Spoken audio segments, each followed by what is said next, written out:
இன்னொரு சீடரை பற்றியும் சொல்கிறாங்க. அந்த சீடரோட பேர் சுந்தர். அவருக்கு என்ன நடந்தது? அவரோட குருவும் டேட்டு தான். டேட்டு இறந்த உடனே அவர் என்ன பண்ணுறாரு, டேட்டுடைய பெட்டில் போய் படுத்துக்கிறார். கடைசி வரைக்கும் யார் அந்த சுந்தர் சாகிற வரைக்குமே அந்த டேட்டுவோட படுக்கையில் தான் இருந்தார், நகரவே இல்லை.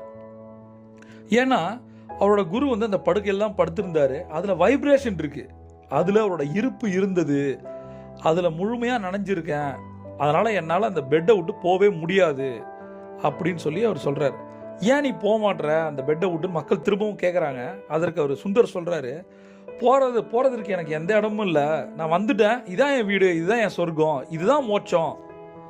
இந்த படுக்கையில் என் குரு கிரியேட் பண்ணியிருக்க அற்புதமான இடத்துல நான் இருக்கேன், இங்கே தான் இருக்க போகிறேன், இங்கே தான் இருப்பேன், இங்கே தான் நான் இறக்கவும் விரும்புகிறேன், சாகவும் விரும்புகிறேன் அப்படின்னு அவர் சொல்கிறார். உன்னோட வாழ்வையும் சாவையும்